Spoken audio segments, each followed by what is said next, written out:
महाराष्ट्र में सत्ता परिवर्तन के बाद उद्धव गुट लगातार एकनाथ शिंदे और उनके बागी विधायकों को धोखेबाज ठहरा रहा है, गद्दार कह रहा है। साथ ही साथ ये भी कह रहे हैं कि सरकार ज़्यादा दिन नहीं चलने वाली। लेकिन वहीं दूसरी तरफ सवाल ये है कि आखिर महाराष्ट्र में सबसे बड़ा धोखेबाज कौन है? क्या सबसे बड़े धोखेबाज एकनाथ शिंदे हैं, जिन्होंने शिवसेना से बगावत कर यानी उद्धव ठाकरे से बगावत कर बीजेपी के समर्थन में सरकार बनाई, या धोखेबाज उद्धव ठाकरे हैं जिन्होंने जनमत बीजेपी और शिवसेना के नाम पर मिला लेकिन सरकार महाविकास अघाड़ी की बनाई, या धोखेबाज देवेंद्र फडणवीस जिन्होंने कुछ शर्तें चुनाव से पहले रखी होंगी, बातचीत हुई होगी कि चुनाव के बाद किन शर्तों पर गौर किया जाएगा, लेकिन उसको आसानी से बाद में ठुकरा दिया गया। सबसे बड़ा धोखेबाज कौन है, सवाल ये है। लेकिन अब यहाँ पर चर्चा हो रही है कैबिनेट विस्तार को लेकर।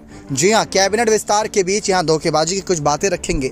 महाराष्ट्र में मंत्रिमंडल का विस्तार करने के बाद एकनाथ शिंदे देवेंद्र फडणवीस की सरकार पर विभागों के आवंटन का भारी दारोमदार होगा। ऐसे में कई लोग ये सवाल उठा रहे हैं कि बीजेपी अपने पास कई बड़े पद रख रही है और शिंदे कैबिनेट के साथ धोखेबाजी करके उनको छोटे पद पकड़ाई दे रही है।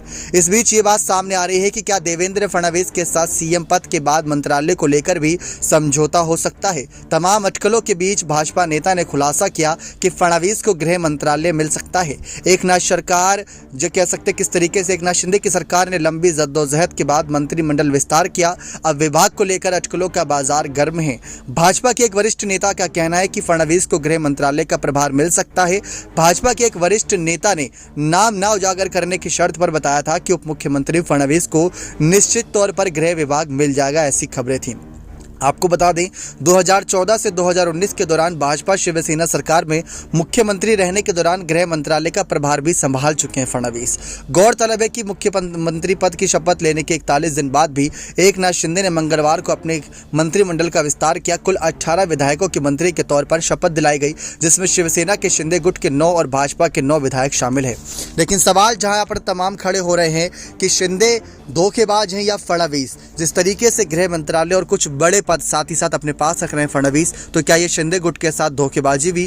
क्योंकि इतना समय क्यों लगा कैबिनेट विस्तार में, सवाल इस बात को लेकर विपक्षी पार्टियां निशाना साध रही है। तो एकनाथ शिंदे की बात करें, देवेंद्र फडणवीस के डिप्टी सीएम पद संभालने पर उन्होंने ये बात कही थी कि भाजपा में किसी को पद की लालसा नहीं होती, हर कोई जनता के लिए काम करना चाहता है। अब आप सामने बैठे देवेंद्र फडणवीस को भी देख सकते हैं, उन्होंने भी अपना सीएम पद मुझे देते हुए अपने आप को डिप्टी सीएम पद पर बिठाया। ये उनकी बहुत बड़ी महानता है। तो वहीं दूसरी तरफ एकनाथ शिंदे के कहीं ना कहीं जो धोखेबाजी की बात लगातार उठाई जा रही थी, उस बात को लेकर एकनाथ शिंदे को लेकर देवेंद्र फडणवीस ने साफ कहा था कि सबसे बड़े धोखेबाज तो उद्धव ठाकरे हैं, क्योंकि उन्होंने जनमत पाया था भाजपा और शिवसेना के दम पर और खुद की सरकार बनाई एनसीपी और कांग्रेस के साथ। ये बहुत बड़ी धोखेबाजी थी और शर्तों के खिलाफ गए थे। इसका आने वाले वक्त में अब धीरे धीरे उन्हें पछतावा होगा और सरकार में सत्ता परिवर्तन ऐसे होते रहेंगे। लेकिन धोखेबाजी के सवाल पर लगातार एकनाथ शिंदे ने भी ये बातें रखी थी। धोखा तो कहीं ना कहीं शिवसेना के नेताओं के साथ हुआ था कि जनमत और जनता के बीच वोट मांगने की जो बात आई थी, वो सारी बातें कहीं ना कहीं बहुत बड़ी जो थी वो जनता के समर्थन में शिवसेना और बीजेपी को लेकर थी, क्योंकि जनता आज भी यहाँ पर शिवसेना और बीजेपी के समर्थन को स्वीकार करती है। ये कोई जनादेश नहीं है, ये कोई बीजेपी का ऐलान नहीं, ये कोई शिवसेना का ऐलान नहीं, ये बाला साहब ठाकरे के सम्मान में ऐलान किया गया था। बाला साहब ठाकरे ने खुद ऐलान किया था।